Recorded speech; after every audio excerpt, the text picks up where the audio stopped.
We're back. We're back. Oh, that was annoying.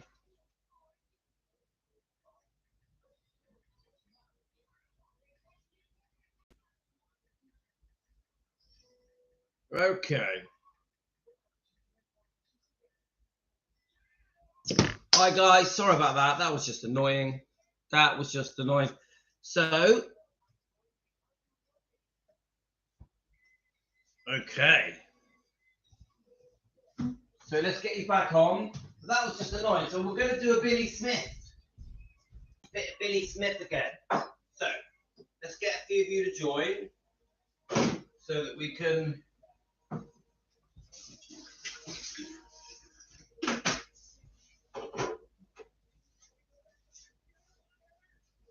Okay.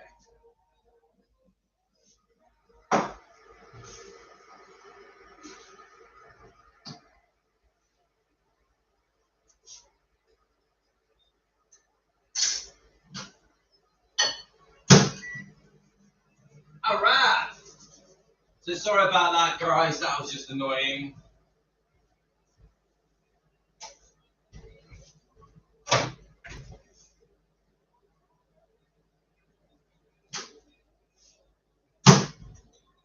Okay.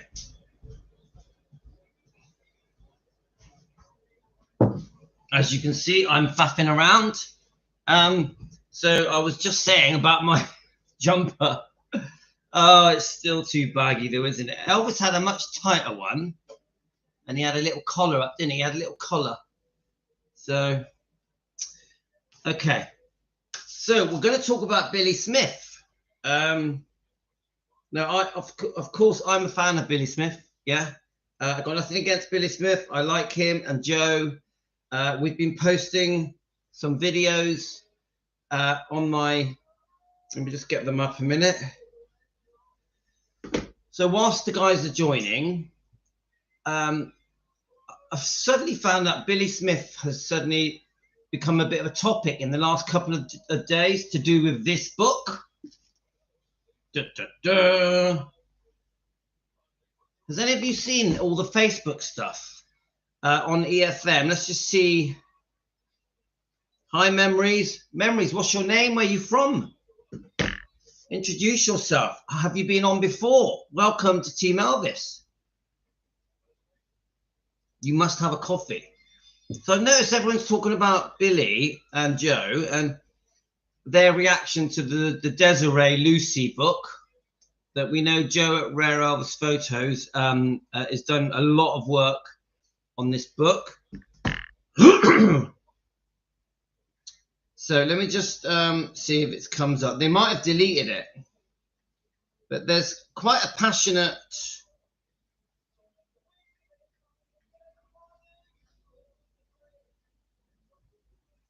Hi, Pat.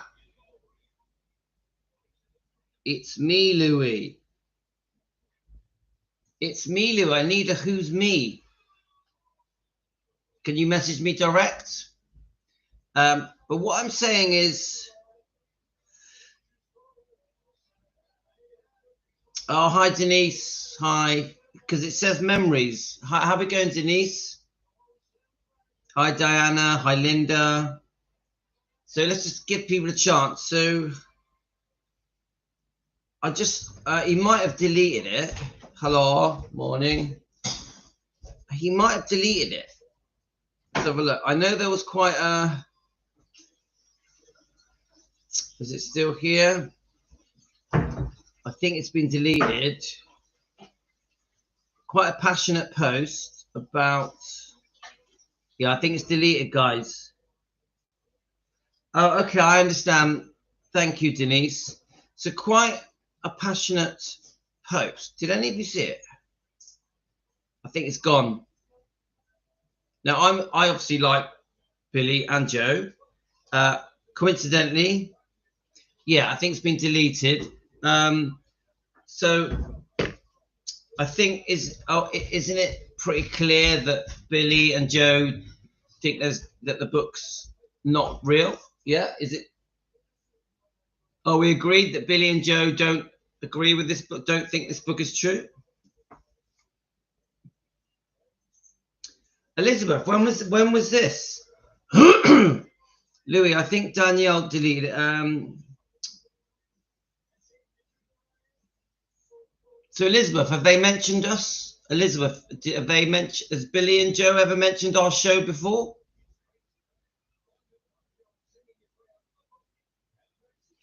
All right. Do you remember the question? That's interesting, Elizabeth. What was the question? Tell me. Tell me.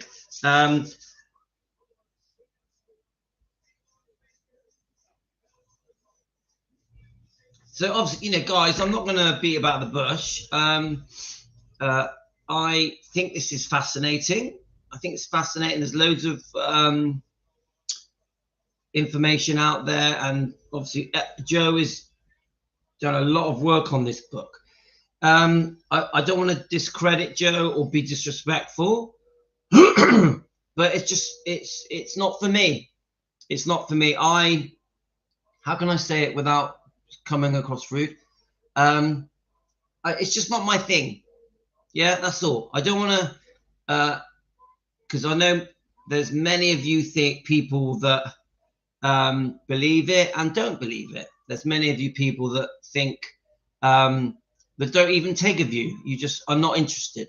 Yeah, some of you are actually quite upset about this book, but then some of you truly believe it and are upset with the people that don't believe it. So my position is very clear. It just doesn't interest me. It doesn't interest me. This book just doesn't interest me. I don't really want to affect people's opinions on that book. I think people must decide for themselves. There's a lot of good evidence out there now that proves for and against. I know Darby Shaw on her Facebook, she's done some massive posts all about that book. It seems like Darby's doing these posts every day now. Now Darby's a fantastic Facebook page. I've got nothing bad to say about Darby. Her Facebook page is, she's one of the best researchers in the world. Darby is. I've got a lot of respect for Darby. Yeah, and she's doing loads of information of things to disprove the book.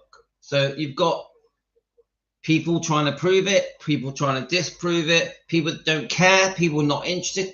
At the moment, without sounding rude, I'm not interested. It's not for me. It's not a road. It's not a rabbit hole I want to go down. I do read the different bits of information. I also have Kim who emails me. Kim, if you're watching, I do receive all your emails. Very detailed research from Kim, who is a non-believer. But guys, I'll leave that to the others. It's just, yeah. But don't forget, I have a massive respect for Joe at Rare Elvis Photos. I love his channel. His channel is much more than just this book. Yeah, he reads dozens of books. He covers dozens of projects. Joe's channel is fantastic. So I won't judge. My advice to you guys is don't judge Joe just on this book. He's much more than that. I think he's one of the best channels on YouTube, Elvis channels. I'm just going to top up my coffee, but I heard the doorbell ring as well. Let me just. Right, let me just check the doorbell. Top up this coffee. Is that delivery, is it? All right. Delivery.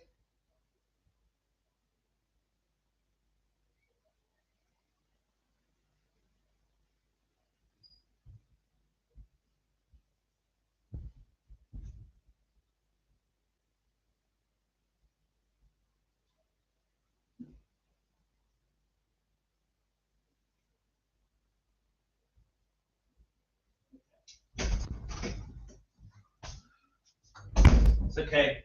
Delivery. We have delivery.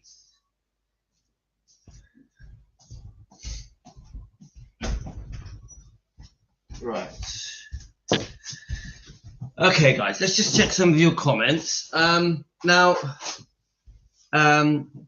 So Denise, I'm keeping an open mind. They asked about Elvis had any other kids, including Desiree. They mentioned that Some YouTube channels are reading the book but didn't name channels.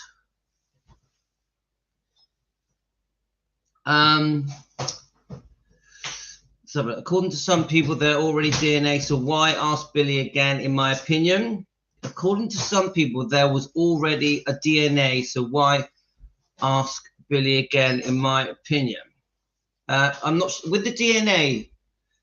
Pat, do you mind me asking? Do you believe it or not, Pat? When you say DNA, wasn't the DNA just to show that it's the same blood type group, the same blood group? Anyway, but I'm confused with the whole DNA thing. I just don't know what to think of the story, Diana. I don't think anyone should blame Billy Smith because he doesn't believe it. And they definitely shouldn't call him names because he was asked a question and answered it. But Elizabeth, I've heard a few people say about the name calling, but what names were called? Yeah, because obviously things get twisted, don't they? Was Billy actually called names? Because I haven't seen Billy being called names. And they definitely shouldn't call him names. So the question to Elizabeth is, did they call him names? Because I haven't seen that definite yet. I don't believe anything. Right, Linda, I don't believe anything unless there's proof of DNA. Diana, Billy lived with Elvis. If there's doubts, I must too. I understand that. I get it. Let's have a look. I never read the book, but there's always seems to be excuses when it comes to proving anything. Thanks, Debbie. Pat, no, I don't believe it. And attack Billy. So I haven't seen. How was Billy attacked? I don't know. Am I missing something? How was Billy attacked? Was he attacked? I don't. That's the bit I've missed out. So Josie, DNA proves who you're related to. Thank you, Josie. I don't know because I heard the names were being called too. Yeah, so I think there's some speculation happening here, isn't it? I don't know. Daniel had to delete that because the name calling was so bad. Right, okay, Pat, thank you. I haven't read that bit. I haven't read that. Someone said it on the last live. I really hope not. So, Elizabeth, can I just ask you, did you actually hear Billy talk about us? I don't think he has. Because don't forget, I've stayed away from this topic. I did read. We read about 5 chapters, I think, and then I sort of put it down over a week ago. So I'm sort of, yeah, I don't think Billy's mentioned us. I don't even know if Billy's ever watched our channel. So let's just turn the TV down a bit. Got lovely Elvis in the background. Now, this is what I think, guys. How can I say it? I want to say it respectfully. I'm a fan of Billy. I think Billy and Joe are great. I will say Billy's much older now. So some of the things Billy says 40 years ago have slightly changed to the things he says now. Like, for example, things about Ginger Oldham, things like that. So that's expected because at the end of the day, Billy's a much older man now. Yeah. So not everything Billy has done has been, there's a lot of fans out there for Billy, a lot of fans. Yeah. I'm definitely a Billy Smith fan. He's a cousin of Elvis, and he knew Elvis better than anyone. Yeah, I've got a lot of respect for Billy and Joe. But he has said he's not perfect. He has said things over the years. The story has changed over the years. He has said things that maybe he shouldn't have said. So Billy is no perfect Elvis fan. I know he's his cousin. So we have to keep an open mind. And just be careful that because Billy is Elvis's cousin doesn't mean everything Billy has said and done is perfect. There is more to it, but I am a big fan of Billy.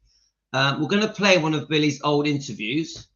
My attitude with this story, Are You Lonesome Tonight? I think from Billy's point of view, is I would have just steered clear of it. I just think The problem you get with this book, which is why at the moment I've put it down, I'm not reading it at the moment. Yeah, I know that, Pat. I know you said it. The problem I think we've got at the moment is that that book stirs a lot of emotion, a lot of emotion. You get a lot of arguing, some quite angry, upset people, whether it be who believe it or who don't believe it. Yeah. Some people say that anyone believes this book is not an Elvis fan, which I don't think that's true. Some people think this book does a lot of harm to Elvis's image, reputation, legacy. I don't think it does. I think it's just a very fascinating story. But what I have noticed is that there's a lot of arguing going on with that book. Yeah. So obviously we've got Darby Shaw with her Facebook page. I'm sure you guys have been on there. You've had the author, Dari, who goes onto the YouTube sites, the Facebook pages, who's very passionately defending his book. I get it. It's his book. He wrote it. It seems he believes it. It's pretty obvious when Dari, the author, Dari Matera, is defending his book. He has a strong, how can I say it? He gets quite angry, gets quite upset. He feels like he's been called a fraud. So that has caused a lot of arguments. And it's obvious that Joe is passionate about the book. It's obvious Joe believes the book, yeah, which is fine. That's completely his right. So then you've got the loyal supporters of Joe that also believe the book, yeah.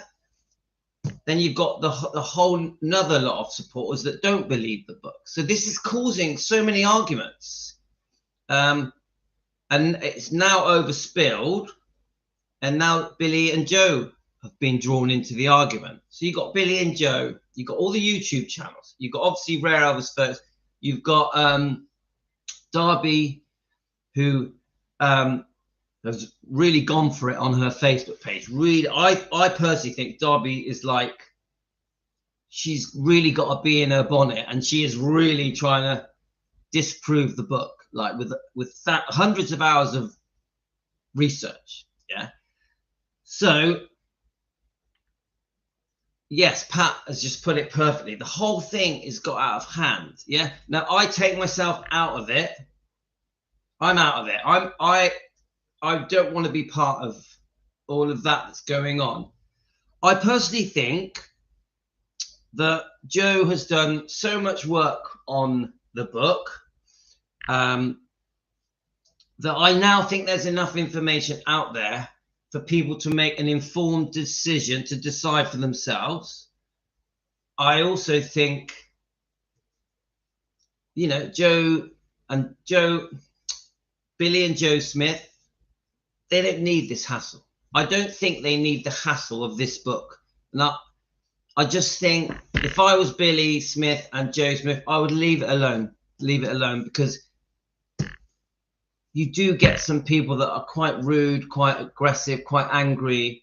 I don't think, and even Darby, this is just my opinion, Darby, in case you ever watch my show. You know, I respect Darby. She's a brilliant researcher. But if I was Darby, I just think, do you really want the arguments? Hi, Nancy. If I was Darby, I would be like on the Facebook, I would be like, there's much better things, because Darby's channel is massively a defending Elvis channel. Yeah. If I was Darby, I know it's not none of my business, but let me just. Look, here we go. Right, here's Darby's. Here we go. Darby's Facebook page. Yeah.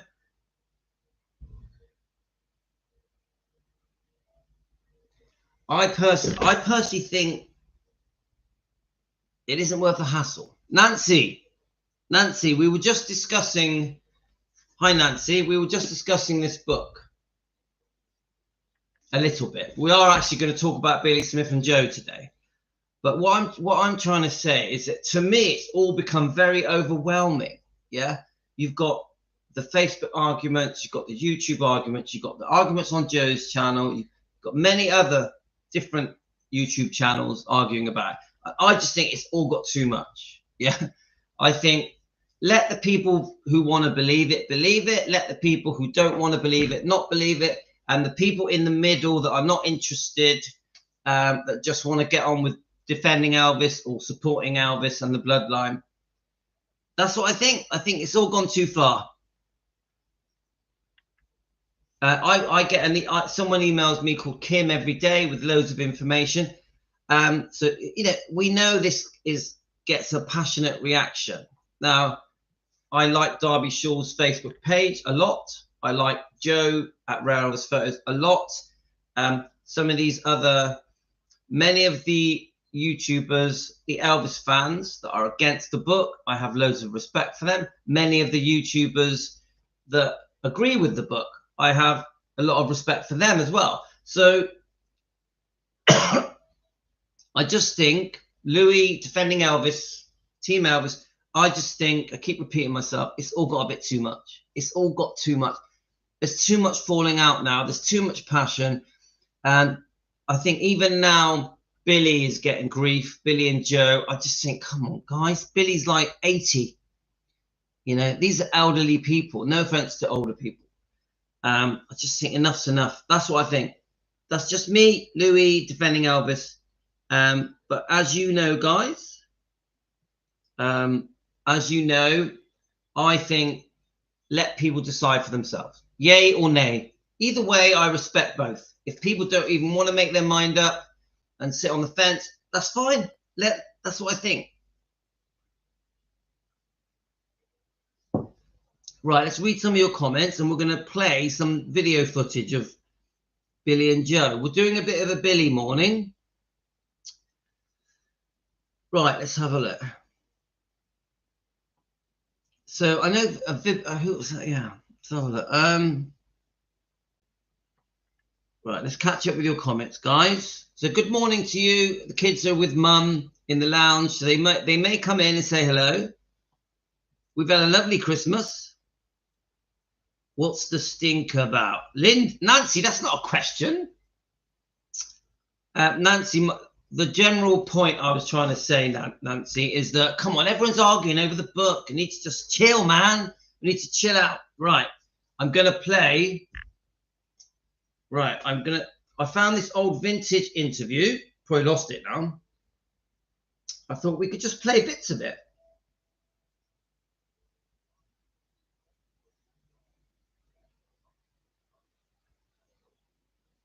Okay, where are we? So, of course, I won't be able to find it, but I found a very good. You've probably seen it before, guys.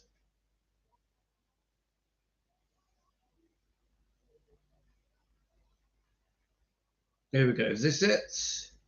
This could be it. Soon find out. Yes. We're going to get to see a lot of it, Bert, and also we're going to be able to see some of the grounds as well. And I'll tell you what, it's you hit it right on the head. It'd be Point, Pipe, and Turak, all of those sort of areas, but with a much larger piece of land here. Just let me tell you about the Graceland and what it represents. Many things, I think, to many people. There it is. There it is. It's there's an aerial shot of it. You can see that bridge. That's the Mississippi River, the famous Mississippi River. And that bridge, of course, was in an M for Empress. Now, there's an aerial shot of Graceland. This is built in 1910.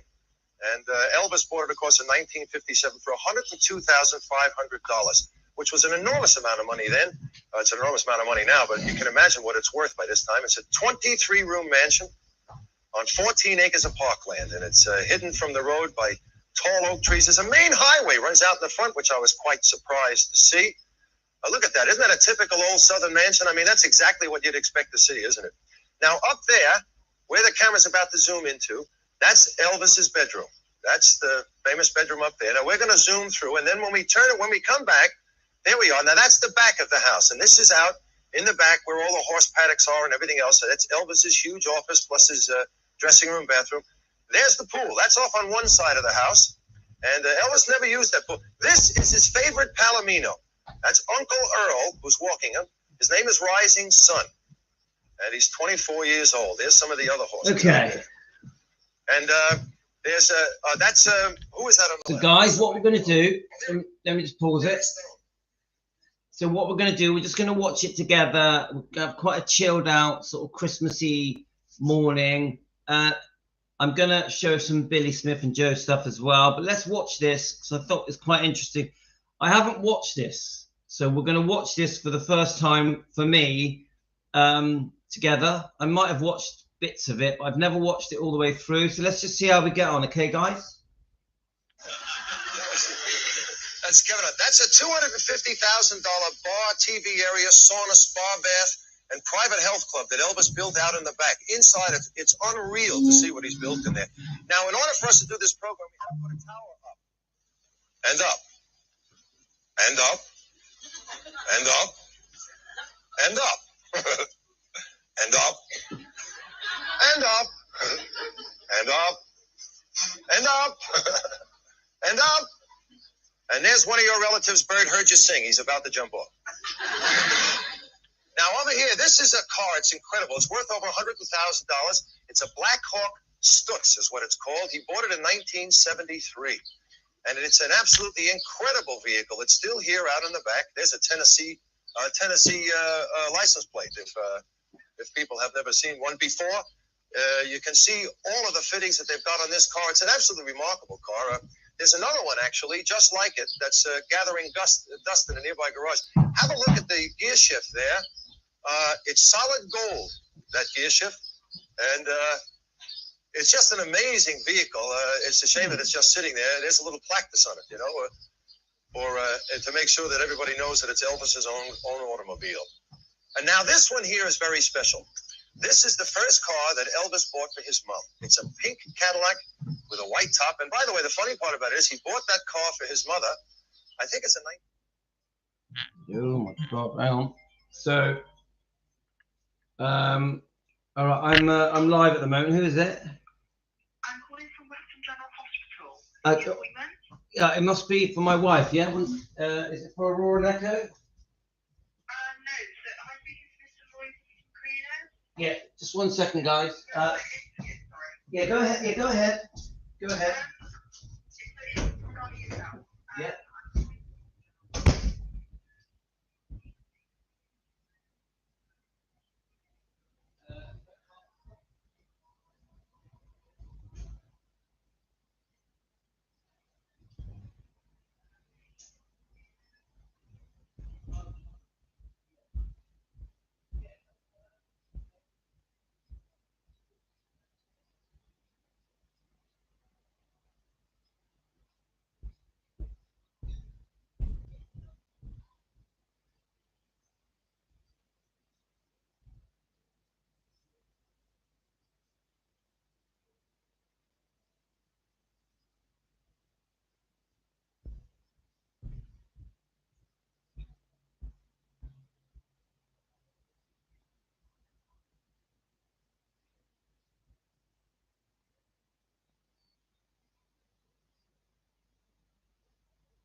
Right, sorry about that. Sorry about that. It's like a hospital appointment. definitely. Elvis's mansion, Graceland. Right, let me just get to. Let's get to where Billy is.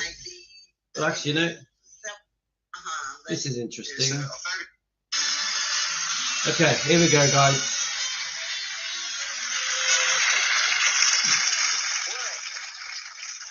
Welcome back, everybody. I've just come in through what is the front hallway and the lounge room of the house, and I've come into this, which is the kitchen area. And this kitchen area here is a fabulous kitchen that Elvis kept open 24 hours a day. And this beautiful lady here, how are you? Are you okay? Fine, how are you? This is Mary Jenkins, and Mary was Elvis's cook for 15 years, and she prepared most of the meals for Elvis. So Elvis would eat any time of the day or night, wouldn't he? Depending on when he woke up. Yes, the hours that he, kept. Mm. Well, he would eat some mornings. He would call down for his breakfast early. Then again, it might be 12 o'clock at night when he'd call down. So you were on call most of the time for any of that? That's right. I would stay here until he called for his breakfast. Mm. If it was 7 o'clock in the morning, I was here. It was 11 o'clock in the day, I was here. 11 o'clock at night, I was here. So I just stayed until he would decide he wanted breakfast. Until he wasn't hungry anymore. That's right. Yeah. So did you bring it up to him as well? Oh, yes. Yeah. Well, what would you usually prepare for him? Let's say, what was the breakfast? The breakfast line. Yeah. Well, I would prepare bacon and eggs, ham and eggs, omelet, ham and egg omelet. And sometimes he'd have sausage and eggs and homemade biscuits. What about the other meals that Elvis used to want to eat? I mean, like at night, sometimes they told me he ate a lot of things with gravy on them, and he loved sauerkraut and wieners and things like that. Well, yes, he did. He would. He liked his hot dogs with kraut on top of them. Yeah. Yeah, you fix the hot dog for him, then put kraut, spread kraut across the top. And he loved his hamburgers. Yeah. Yeah. And he loved your cooking because you do special things for him, did you as well? Well, he would always request that I would, try to be here whenever he got enough to fix his food. I want to thank you for coming in and talking to us. Well, it was really nice to meet you, and really nice to have a look at the kitchen as well. Say thank you to Mary Jenkins, huh? See? Remember your stuff. Please stay there. Okay. All right.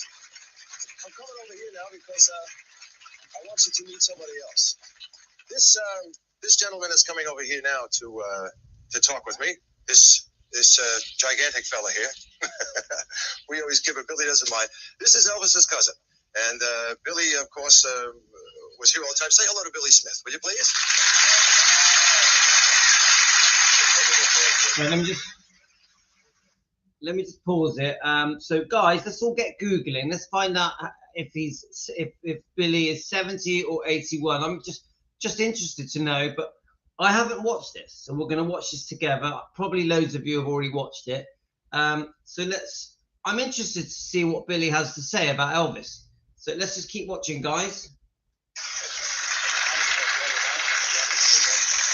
Okay, that's nice of you to do that, Billy. That's really lovely. Billy, you of course grew up with Elvis. I mean, you were his confidant and you were his man, always with him 24 hours a day here at Graceland? Yes, just about. I lived on Graceland property here while Elvis was alive. And it was a lot easier for me to come out here without being on the grounds. He could simply call up and say, I'll meet you out here. So, listen, Billy, we're going to be talking to you a little bit later. We got a couple other people in. So you're going to take me around and show me downstairs where they spent a lot of time as well, didn't they? Okay, come on. You take us around through here, and we'll walk around now. Okay. Now, go ahead, Bill. Just go through, and we'll open up the door. We'll be right. Now, what are we going to see down here? What's down here? this is and it's where we kept most everybody, that came up and would have parties and stuff like that. Yeah. And, gee, this is quite a staircase. Have a look at this here. This is all mirrored here. I can see 753 me's. I know. This is where you make your final inspection before you met everybody downstairs. Make sure you look good. Well, I tell you what, you got enough angles here. Hello there. Hi. Okay, come on, we'll continue down, Billy. Anyway, Elvis really liked to have parties, didn't he? Yes, in the earlier days he loved it. Of course, later years he kind of. Yeah. Go ahead, finish. Later years he kind of. Later years he kind of, just slacked off. He didn't have as many people up. He used to let a lot of the fans in and stuff. This was the early party room, and we've done some things here just for atmosphere. The radio is on playing some music. That's the station he used to listen to all the time. Is that right? Right. That's, What was it, a country station? Well, it was country. Then it was rock and roll, but it's more of a country station now. And of course, we call this the TV room, and the reason for that is because of the 3 TVs you see. They had 3 stations here. Yeah. And a lot of times football games would come on all 3 stations. Don't tell me the score. Oh, no, it's all right. Go ahead. And Elvis would watch all 3 football games at the same time. He never wanted to miss anything, did he? So No, 3 television sets so we could have everything tuned in at the same time. I noticed I'm sorry, folks, there's a projector over there, Right. film projector. And where did he show that? Oh, on this screen over here. On the screen, yes. Yeah. It's a 16 millimeter. Billy, you just about make that now. Just barely, yeah. If I'd have been any shorter, I never would have the screen, Okay.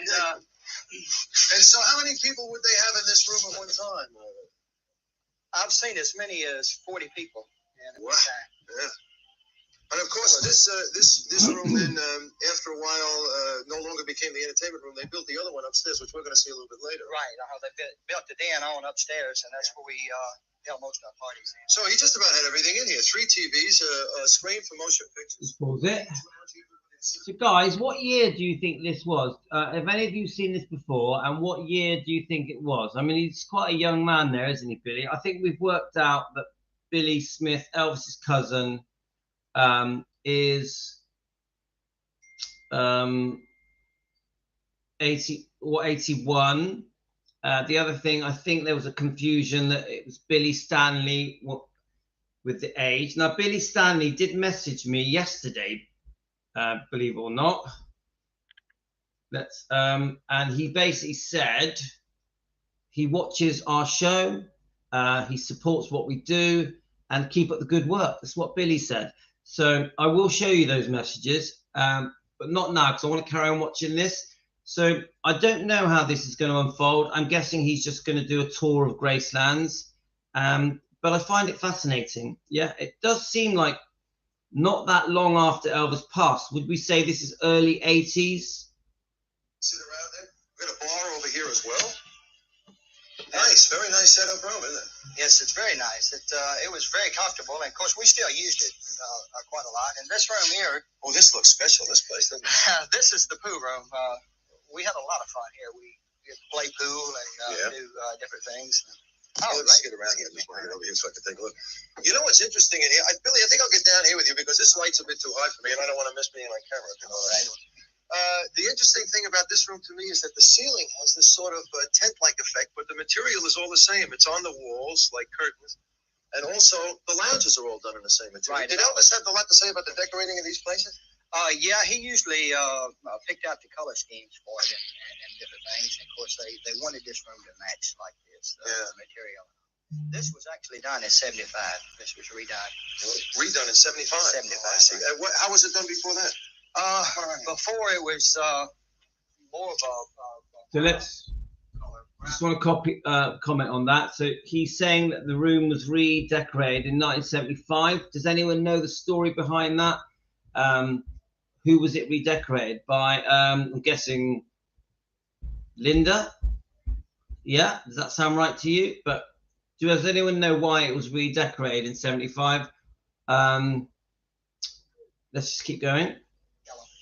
And did they shoot a lot of pool? I mean, did they spend a lot of time in here? Oh yes, we used to shoot pool for hours, and of course, Elvis up here is a fairly good pool player, and of course, if he wasn't, he always had the best on his side. So he never lost. Yeah. Okay. Well, in just a couple of minutes, we're going to be going back up. Billy, we'll go up here and we'll take him out to the other den, right? Right. And then I'm going to give you a chance before I say goodbye to you for this segment. I'll give you a chance to hear one of our good Australian singers sing. Okay. Right. Yeah. All right. So we're going to take a commercial break, and we will be back to take you into the other den where they spent most of the time entertaining, and that's really something to see as well. I mean, it may not be everybody's taste, but it certainly is different. So we'll be up there in just a minute. Say thank you to, you don't have to say thank you to him. You can thank him later, okay? We'll be back in a minute. Don't anybody go away. There's a lot more to see here.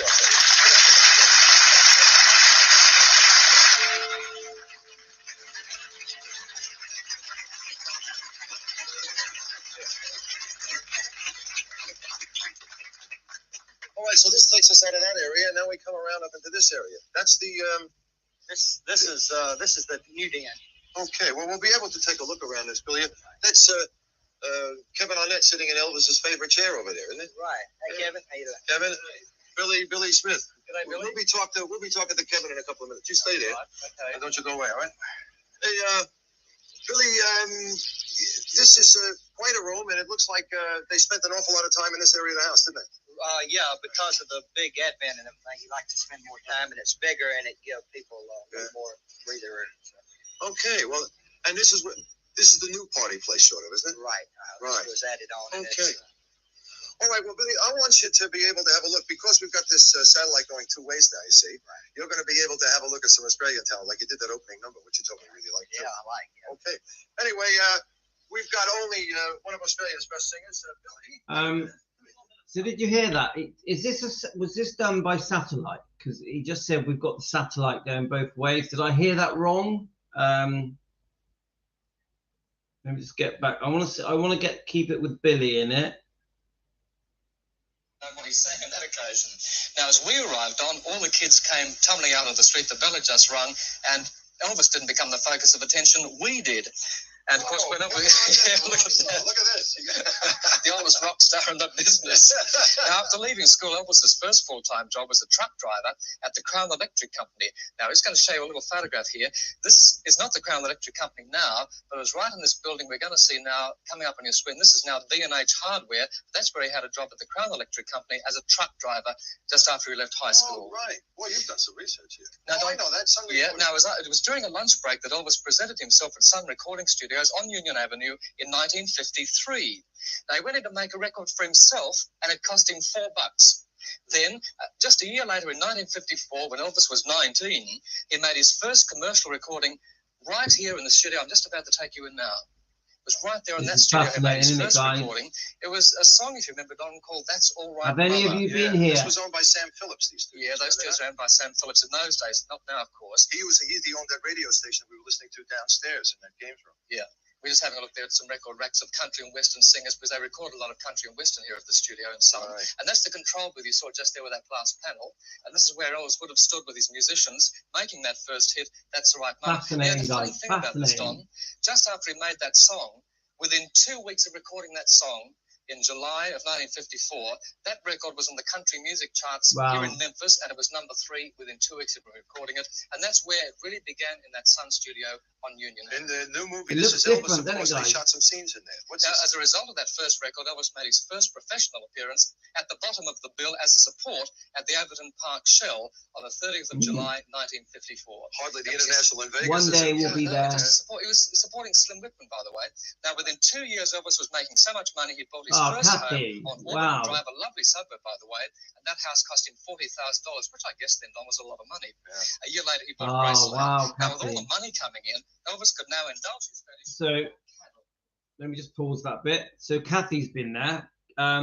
So, Kathy, does that look the same? Has it changed since then? Obviously, that was 1982. Kathy, what year did you go? And I can see you stood on the spot where Elvis was recording. So Elvis was an apprentice electrician before he became famous.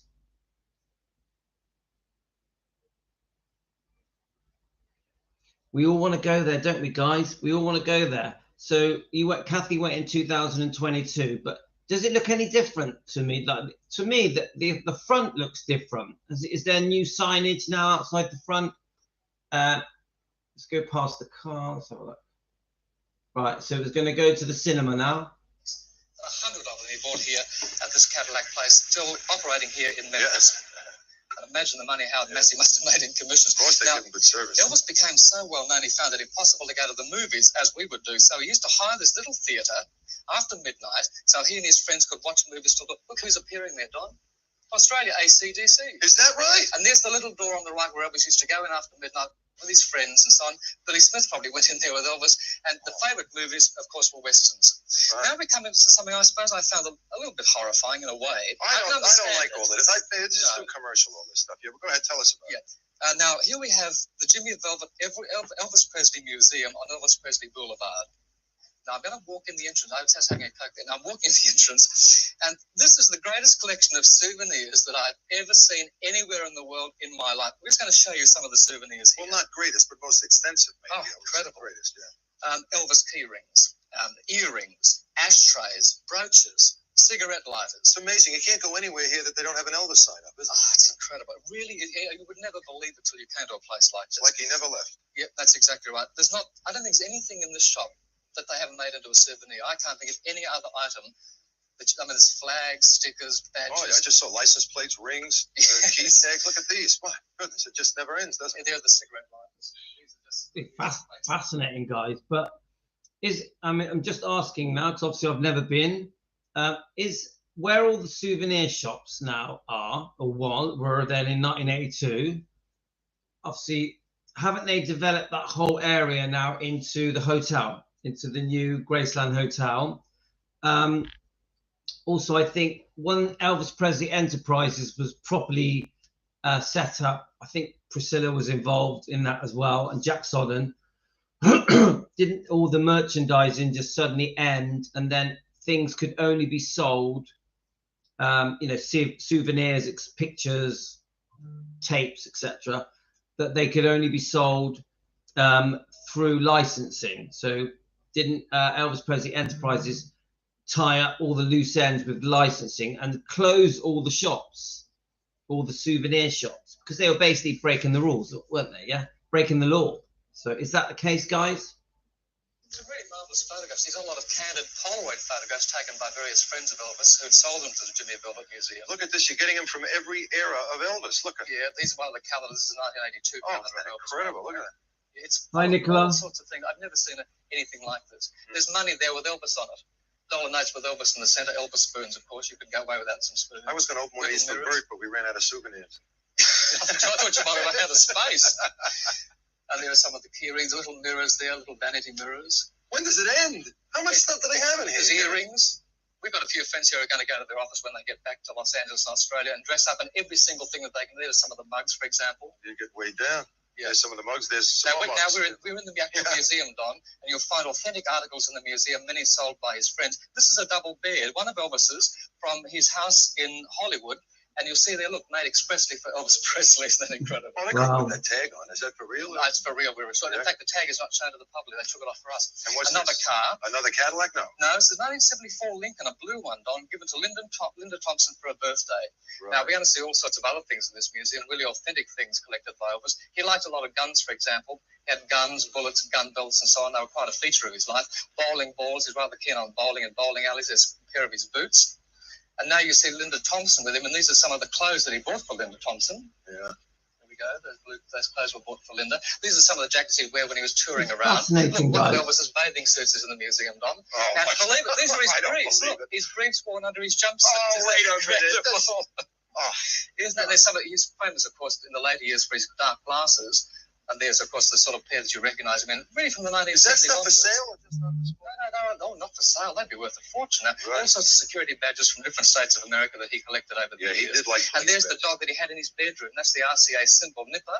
He had that in his bedroom. He also had it on stage, by the way.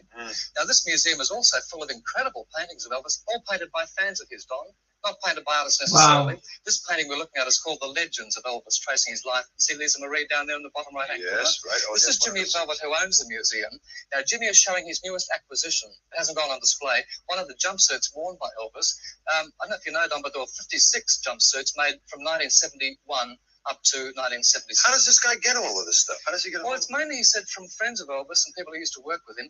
And now we leave the museum and we go to a bit of fresh air in downtown Memphis to Elvis Presley Plaza. Now, here you find quite a reasonable sculpture of Elvis. In fact, it's quite stunning, this one. It stands about 9.5 feet tall. Yeah. And this is the city's tribute, Memphis's tribute to really, Don, what you must call a phenomenal entertainer, Well, he to just. Elvis Presley. It's like I So said, the there we legend are. just lives on. Let's just pause it. Right, I think Kathy has sent some pictures of her visit. Let's see if I can find it.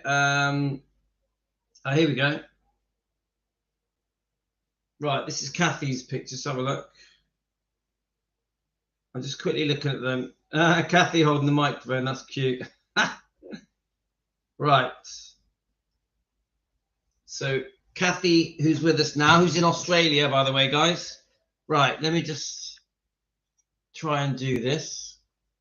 Is it going to let me? Right. Ooh, wrong way.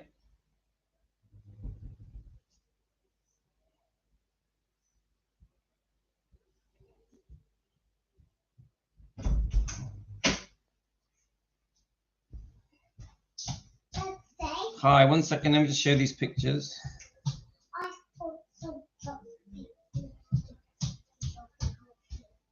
Look at that. Look at Kathy there, look, holding the microphone. Wow.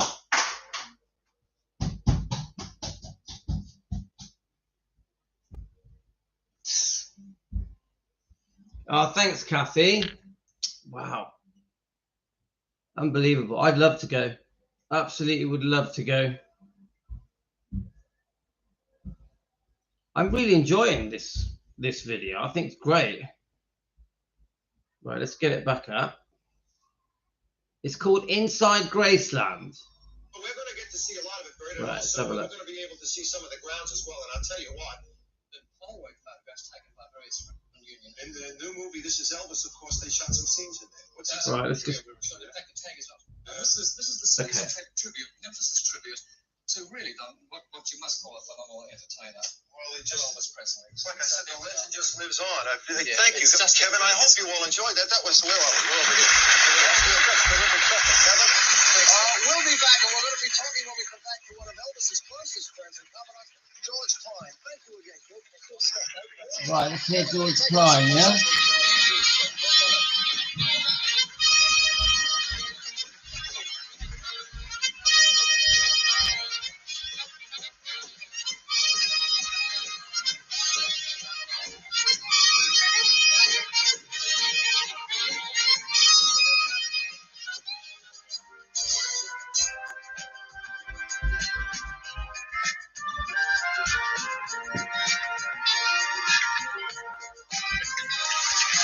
Are we going to see George Klein?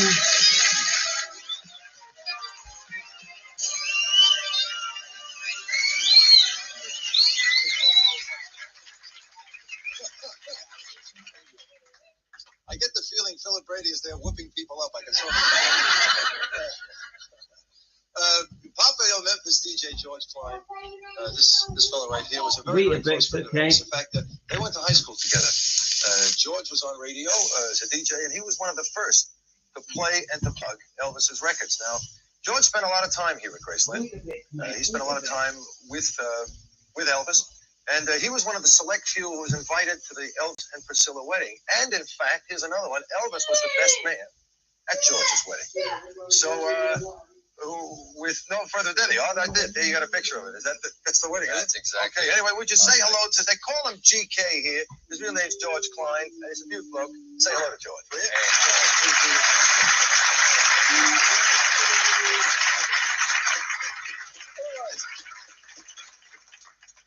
George, you were here, of course, with Elvis. You were with Elvis during those early days, when everything seemed to have happened to him in about a year and a half.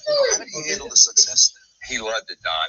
It was like a dream come true. Elvis had always wanted to be in show business. He had wanted to be a movie star. He had wanted to be a singer. And when it started happening, it was just like a fantastic situation, a dream that you'd always dreamed about. Here it's coming actually true. Would he say that? Would he Oh, yeah, he couldn't believe. At times, we would drive up the gates of Graceland or their other home, and he would turn to me and he'd say, "Hey, GK," he said, "Man, I can't believe this is really happening." And I said, "Elvis, I can't either, but it's great, man." You know? And it sort of affected me. Oh, piece of film, watch and see. This is from the This Is Elvis movie. It's High Gardner doing an interview. Oh, You probably remember this. It's funny. And it was a split screen, but it's very early in the piece. It just makes some success. Have a look here. Look at this. 2 years ago, you were earning $14 a week as a movie usher and then $35 a week for driving a truck in Memphis. Today, you're the most controversial name in show business. Has this sudden notoriety affected your sleep, your appetite, or the size of your head? Not the size of my head. It's affecting my sleep. How much sleep do you get? I average about 4 or 5 hours a night, I guess. Is that enough? Well, it's really not, but I'm used to it.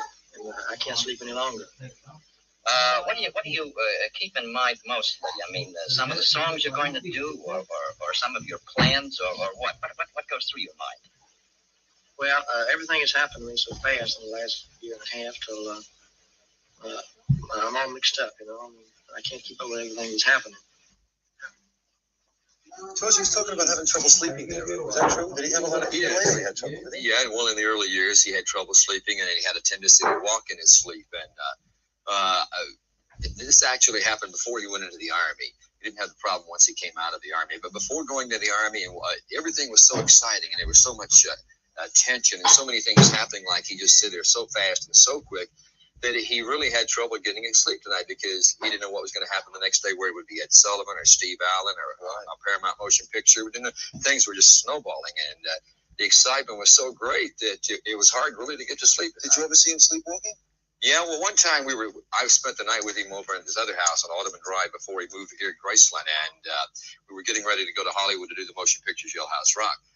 And I was sleeping actually in the same bed with Elvis because that house didn't have as many bedrooms. His grandma there and his aunt was there, and right in the middle of the night, he woke up and he started talking, and he got up and he started walking. Well, I had been kind of pre-warned if that ever happened, just to talk very calmly to him, just talking back down. So you talked to him, and he talked, and I can't remember what he said, but I was a little scared myself. That's going to be the all-time weird experience. Yeah. I just felt like it's up and starts walking around. A lot of parties in this very room. Now, this room was added onto the house because he wanted a different sort of party room. Right. In some of the books that they write about, they say, G.K. George Klein, he procured girls for Elvis. I think the word procuring is a bit strong. Yeah. Why did they throw that, sort of give you that label? Well, actually, what happened, Don, was I had a TV show here in Memphis for 12 years, sort of an American Bandstand type show. Oh, like Bandstand. Yeah, dancing. And I had a lot of beauty queens on my show, and I ran into a lot of attractive young ladies, and a lot of them would express the fact that they would like to meet Elvis, So I'd say, okay, the next time he has a party at Graceland, I'll call you and I'll invite you. And so Elvis would call and he'd say, hey, we're going to have a party at Graceland tonight and invite over some people. But it was very difficult for him, I suppose, for him being the celebrity that he was, especially in this town, to be able to go out and meet girls. I mean, he couldn't go anywhere. No, he couldn't go to nightclubs, and he couldn't go to ballparks, and he couldn't go to social functions. No, it was almost impossible. So he had his own group of friends and his own parties within his own confine here at Graceland. And so consequently, I would invite a bunch of ladies up, and we'd have a party in this very room right here. We'd be downstairs where you and Billy were earlier in the pool room or in the TV room. And I would introduce Elvis to the ladies. I'd say, Elvis, this is so-and-so, and this is so-and-so. And if he took a fancy to one, then he would spend a little time with her and perhaps maybe start dating her. And that's basically what you introduced him to two. I mean, that were pretty long-lasting ladies with him. After he got divorced from Priscilla, of course, you introduced him to Linda Thompson, who was his girlfriend for how long? Linda was with Elvis for a couple of years. Yeah. Right. And then, of course, Ginger.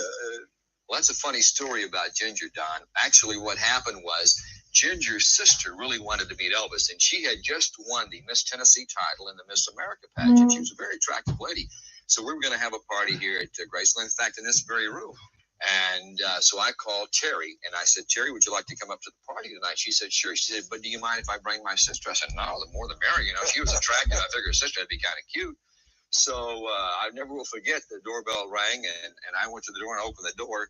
And here is Miss Tennessee, who is gorgeous, but standing next to her is an unbelievable looking lady, which is her sister.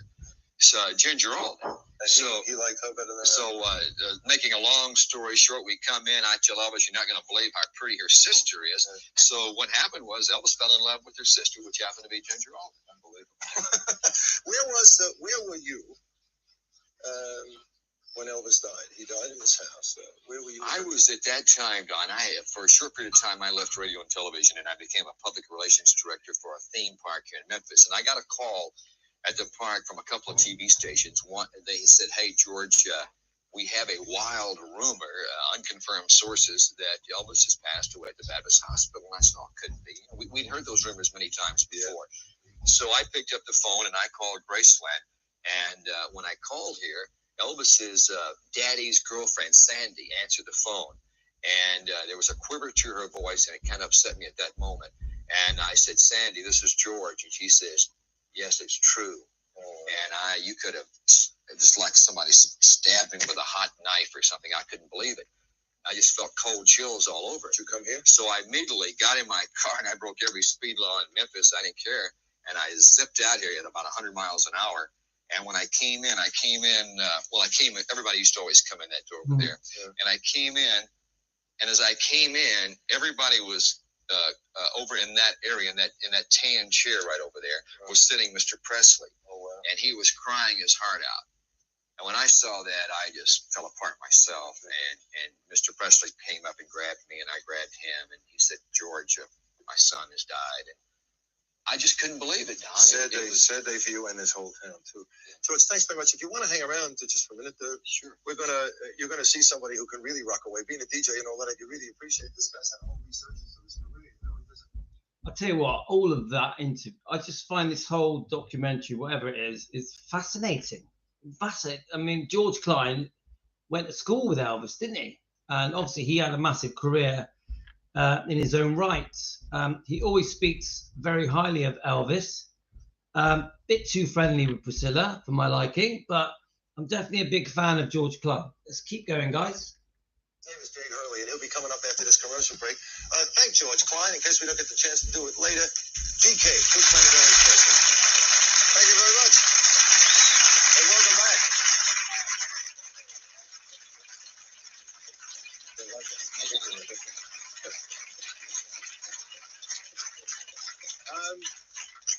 We're back with George Klein. George, in the later years, of course, there weren't a lot of press conferences with Elvis. We didn't see them, but a lot of people think that he avoided the press. But he handled the press very well, didn't he? He had a very good rapport with the press, Don. He was in motion pictures for 10 years, so consequently, he didn't do press conferences. Once he started touring again in 1969, 1970, the Colonel, when in various cities, selected cities, the large ones, he would allow us to do a press conference. And one of the toughest ones, I think, that he faced, but he handled so well, and I think that you'll be able to see this, was the New York press corners. You know, they are probably the toughest in the United States because they can pop questions at you. But Elvis had a knack for taking their questions and turning them around and making them funny. He had a great wit about him, and he could win the press over just like that. In fact, if you've got some film of that New York press conference, you'll see what I mean. Hey, we'll take a look at that. Mr. Presley, what is your opinion of war protesters? And would you today refuse to be drafted? Honey, I just seem to keep my own personal views about that to myself. I'm just an entertainer, and I do it not say. You think other entertainers should also keep their views to themselves? No. Are you satisfied with the image you've established? Well, the image is one thing, and a human being is another. You know. How close is the image to the man? It's very hard to live up to an image. I'll put it that way. What about your image as a shy, humble country boy? Love this bit. Oh, I don't know what makes him think that. You know, gold belt. Yay! I plead innocent.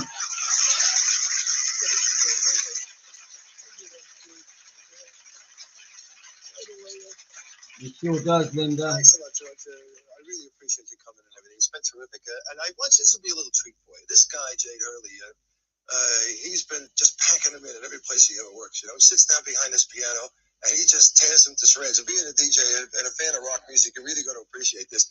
Well, Don, where we are now is the room that's just being set up, actually. It's just been set up in the last couple of days.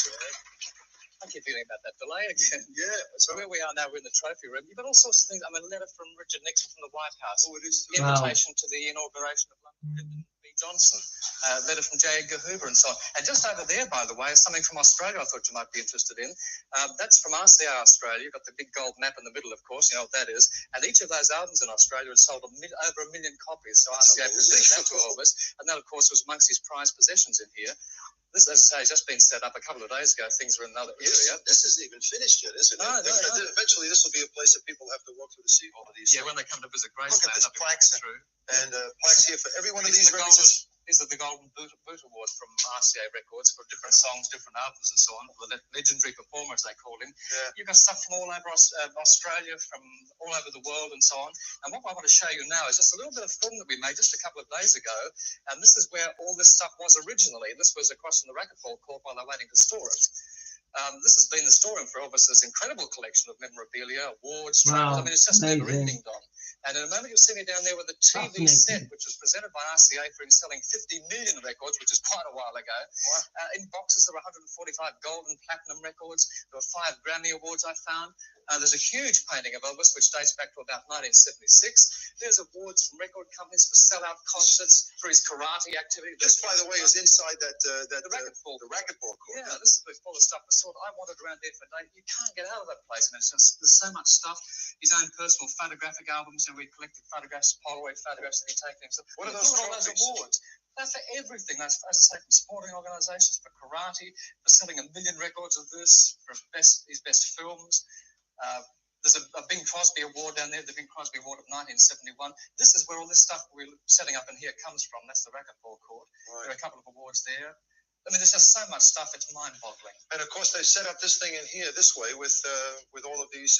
There's paintings in this place, and there's also all of these. That's a painting from 1967. And these.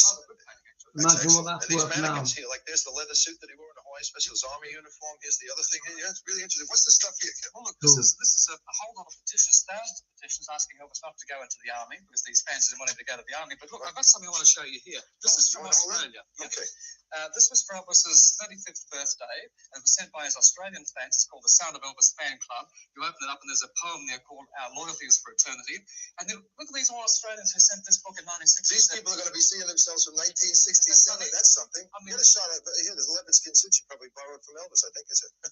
Jill Stark, vice president of the club. Oh, she's from America. This one. Here's one from Launceston, Tasmania. This is Maureen Taylor. Bye, Linda. How many of these people would recognize themselves? See you later, Linda. These people would be interesting to meet some of them in Australia, wouldn't it? Isn't that unbelievable? So, yes, we've got about 5 minutes left, guys. I've thoroughly enjoyed watching this with you guys. So, to me, I can just watch it on my own at home. But when it's with Team Elvis and we can all comment on what we're watching, and we've even got people here that have been there, I just find it so much more interesting and so much more enjoyable. So thanks, guys, for watching it with me. Let's keep watching. We've got nearly 6 minutes left. Let's keep going, guys. What are these wires here? Oh, look, there's some telegrams when Elvis died. Look at this one, for example.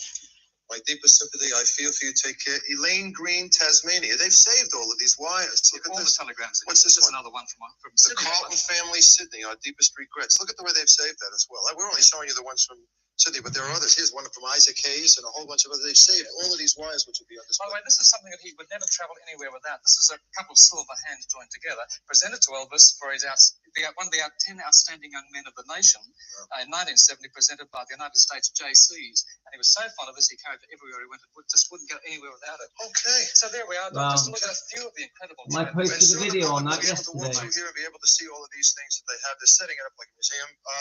Commercialism. A tribute to a man, who knows which is right or which is wrong, but there certainly is a lot of stuff, and it shows off what a career it was. When we come back, we're going to talk with Billy Smith again, Elvis's cousin. You're going to meet Janelle McComb, who's a very good friend of the family, and Uncle Vesta Presley. Don't you go away. How about a hand for Kevin on that? Cool. He's done it again. Thank you very much, everybody. And welcome back, Ed. Billy Smith is back with us again, Elvis's cousin. Billy, why don't you introduce me to these two people? It's very funny, by the way. Miss McComb just said, we'll introduce you. Miss McComb just said, there hasn't been this much light in this room as far as you can remember. It was always sort of subdued in here, wasn't it? Kind of dark. Billy, tell me. This is Miss Janelle McComb, and she met Elvis when he was a little boy in Vernon and Gladys in Tupelo. And wow. She has remained very close friends with the family ever since. Oh, great. Well, say hello. This is Janelle McComb, everybody. She looks shy. She's nervous. And on your left, of course. And this is Vesta Presley. This is Vernon Presley's brother, and of course Elvis's uncle. And, he's been here ever since Graceland. You've been on the gate most times. You're at the gate and you take care of all the tourists as well. Yeah, I've been. Hang on just a second. They're recording for you, Uncle. That's I've been on the gate since 1957. Wow. Yes, I bet you met more Elvis Presley fans than anybody else in the world, I suppose. What are you talking about? Yeah. I guess I have. I used to walk them all up, you know. We started touring in 1958, October 58. They ever give you a hard time trying to sneak in or any of that kind of business? Oh, yeah. Sure. Yeah. They sneak in all during the night. Oh, so I worked about 15 years at night. Really? Yeah. I had a problem, you know. Yeah, well, that's okay. Hey, you know, so you're close part of a family and you stayed here. I think it's terrific. Yeah. So I just stuck with them. But what I mean, as far as the fans, they give us a problem, man, for a while. The fans did? Yes, all I see was... you have to call for help? No, we handled it pretty Yeah. Didn't have to holler for a sheriff, eh? No. Miss McComb, tell me now about when was the first time you ever saw Elvis? The first time I saw Elvis, he was approximately 2 years old, and his mother and I were getting a permanent at the old Tupelo Beauty School. And someone came in and said, there's a man sitting on the steps with a little baby and a little boy, and he's crying his eyes out. And Miss Presley said, I think that's Elvis. So we followed her down to see, and Elvis was crying. And that was my first time to really remember Elvis Presley and who he was. And you've been a friend of Elvis and the family ever since, eh? Yes, I have. Can I just show people this? Because I find this interesting. Here's the TCB symbol. TLC is what the women wore, and the men wore TCB. Wow. Well, taking care of business, what's TLC? Tender loving care. Tender loving care. Can you have a look at that? And that's a diamond in there, too. Elvis gave you that. Tender loving care. That means treat your women with tender loving care. The men took care of business. I always try to do that, you know. What about coming to Graceland? You came to Graceland quite often? Well, when Billy was always here. Right, and because we never infringed our rights. We came, we would always show the courtesy of calling, letting them know. And we visited not only with Elvis, but with Billy and Vester and the entire family. Billy's always polite to everybody when they come here. One of my fondest memories, one day I came in the back door and they'd hired a new boy. And I think his name was Steve Smith. And Billy was sitting here, and immediately he jumped. And Billy said, don't bother her. That's Miss McComb. She's our friend. So I went upstairs and I said, Elvis, I'm so impressed with Billy's manners. And he said, you should be. I raised him. Yeah. So he did that, Billy? He raised you? Yes, in a sense he did, because I was here at the age of 14, and I was with him from 14 on, you know. So really, I was with him when I was my family. So you must have learned the entire business. I mean, you went on the road with him. You worked on tour with him. You watched after him in the house here. About 20 years, and I never learned anything. Well, no, don't feel like the Lone Ranger. None of us do, you know. I learned a little bit, you know, over the years, how to, you know, respect his fans and everything, because realized, you know, that they just wanted to see him, something like that. So. Uncle Vester, because you were here and on the gate all the time, did you get to go and see Elvis in concert as well? Oh, yeah, in the early days I did, but it got to where I was too busy, you know. Too busy on the Didn't gate? really care to, in a way, because I was tired all the time. So. Too busy taking care of business. Yeah, taking care of business. You got it. Anyway, all those girls. Uncle Vester, Janelle McCall, Billy, thank you so much for talking with us. You know, it's really nice to get part of the family in here. I love that part. I didn't expect that we were going to, and it's really nice of you to come in. And if we get any calls, they want to make you a television star in Australia, you are available. I am really too old to be a star. Yeah. Right. You have to leave this to the jet set, Billy. Well, I found that fascinating. I really enjoyed that. I'm going to download it and I'm going to upload it to our channel. I just really enjoyed it. And this at the moment, let me just pause that a minute. I am doing, I'm finding the old vintage interviews, documentaries, and I'm uploading them to the channel because I'm trying to fill our channel up on the video section with some real good vintage retro 70s, 80s, even 60s and 50s if possible. So that, because I do think our channel, yes, we do the live streams, 2 or 3, you know, a couple a day. We discuss all the topics. We do a lot of defending Elvis. But I also want our channel to be, if you are interested in learning about Elvis's whole life, the people that he mixed with, his friends, his family, I want to be able to, our channel to be a go-to place. So yes, watch the live streams. That's all part of defending that we do together with pride. But then you can jump over to the video side of our channel and watch these amazing vintage documentaries and interviews. So that's the plan, guys. So I'm coming back later for another live stream. I'll probably come back in about 2 hours, do another live stream. I still want to follow the story of Billy and Joe. I still want to do some more of the Billy Smith stuff. I'm a big fan of Billy. I'm a big fan of Joe as well. So I want to do a part 2 of this, really. Okay, guys, I gotta go. You take care, guys. I got to rush off. The wife wants me to come off as well. So thank you for joining me and watching this together with me. I really enjoyed it. I loved it. Take care, guys. All the best to all of you.